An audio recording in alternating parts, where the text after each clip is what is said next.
Every day, shocking acts are caught on camera. Stop it! Why are you naked? But these lawless individuals leave nothing to the imagination. This dude is butt naked. He's naked. He ain't got no pants on. On this episode, a day at the beach goes awry. Give me a second, please. I'm going nowhere. I'm naked. Terror on the train. Stay down! He's just like clawing his way back up. There is no stopping this guy. A woman on the run makes a bold move. Back into me. Okay, still going. Anybody out in the public at this point is in danger. And a nude and crude awakening. This is someone who has done this before and will do it again.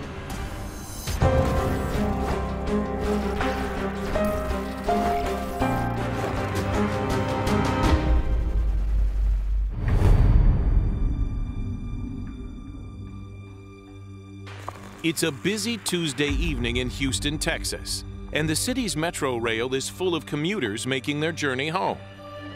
So a call to 911 about dangerous behavior inside one of the rail cars has police rushing to investigate.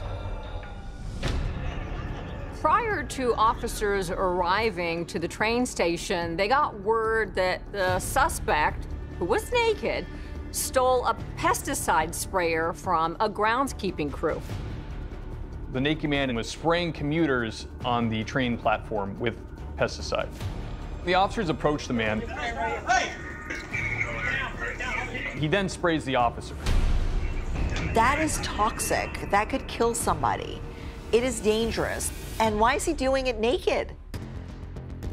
You can hear officers trying to give him some commands to drop it and to not do that, and he's having none of it. The officer has his taser in his hand. The naked man tries to grab the taser, and the officer pulls it away. Then the naked man absolutely lights the officer up with a smack to the face. This is beyond shocking.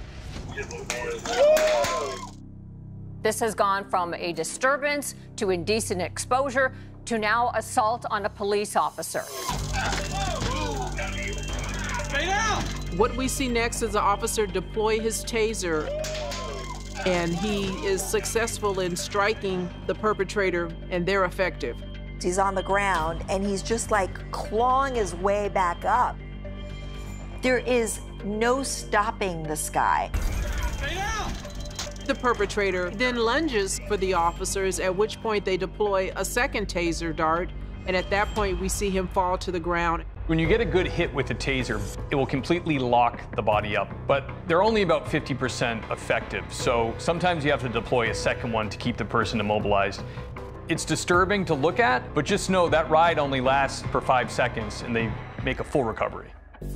We don't know if this pesticide had made contact with someone's eyes, what kind of damage that would have done. Would it have rendered the officers unable to further engage with him? And so it was absolutely necessary for the officers to put this situation to bed and end it quickly.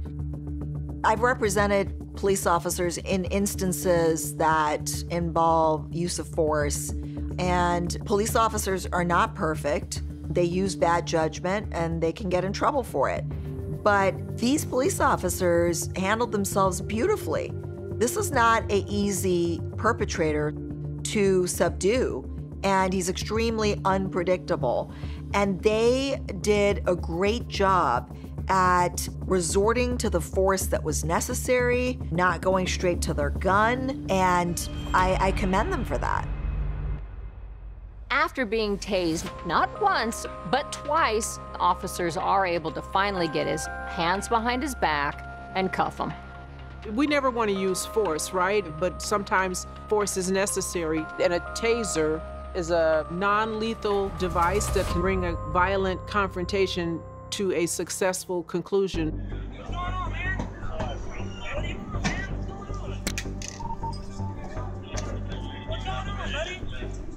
This is a guy that has caused a lot of chaos and danger to everyone around him.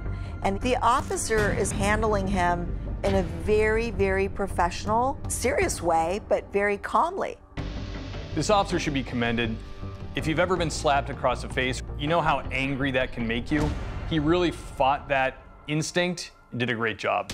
You want to stand up for me? Can you stand up? Hey, can you stand up for me? What's your name? It could have been much worse. He had dangerous chemicals. He was spraying people.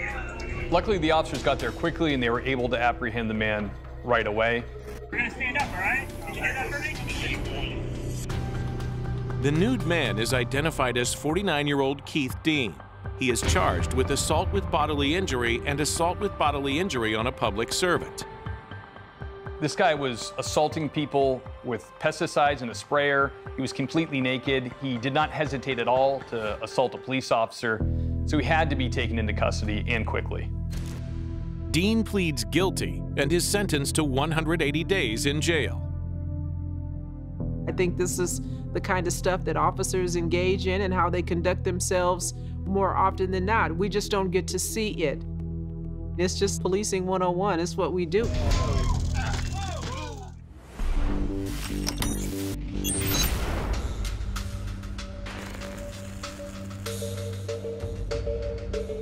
In the winter of 2002,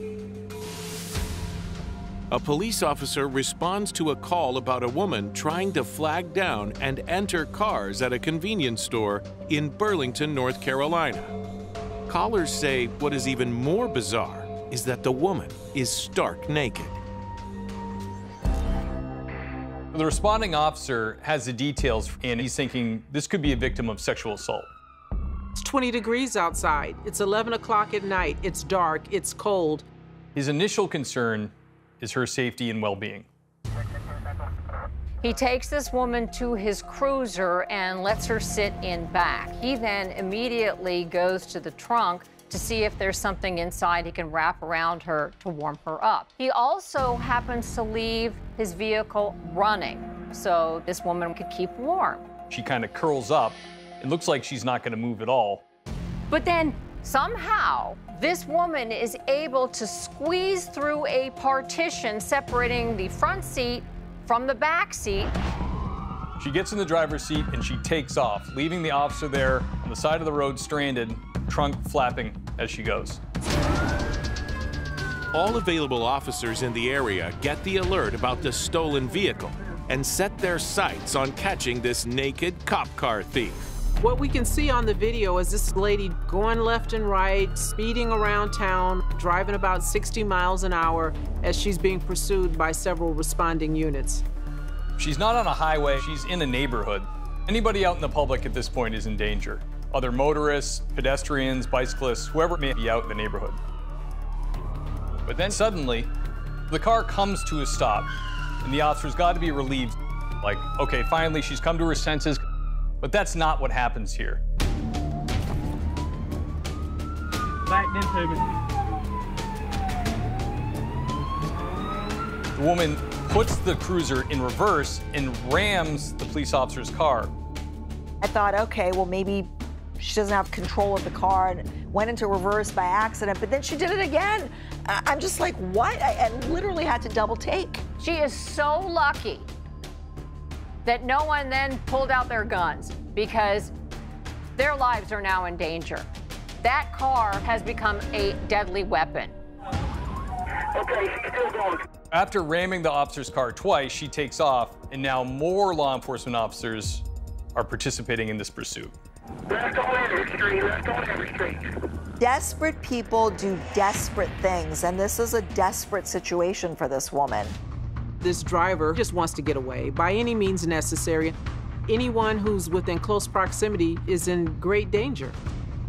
During a pursuit, the officer has a lot going on, and he's doing a great job.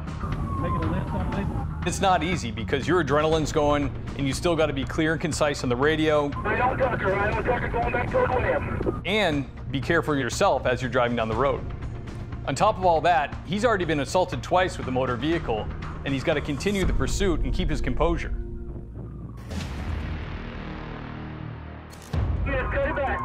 This chase finally comes to an end when she turns into a dead-end parking lot.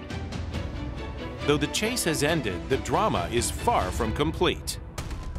She's in a police cruiser that she stole, which has weapons in it, so you don't know what she's got in her hands, and you don't know what she's gonna do. When they finally get close enough to the car to make contact with her, she's not there. She's left the car somehow and taken off on foot. I mean, this woman is relentless. Over and over and over again, she's able to dodge all of these officers. This has gone from a high-speed chase to a foot chase.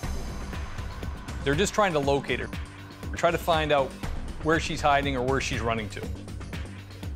Luckily, she didn't get very far, and they were able to finally apprehend her not too far from the scene. The woman is identified as 33-year-old Joy Lynn Tedesco from Orange Park, Florida. Police charge her with multiple counts, including car theft, speeding to elude arrest, resisting arrest, and assault on a police officer. My hat's off to the officers here. She fled the vehicle on foot, and they found her quickly and put this thing to an end. Tedesco pleads guilty and is sentenced to up to 14 months in prison.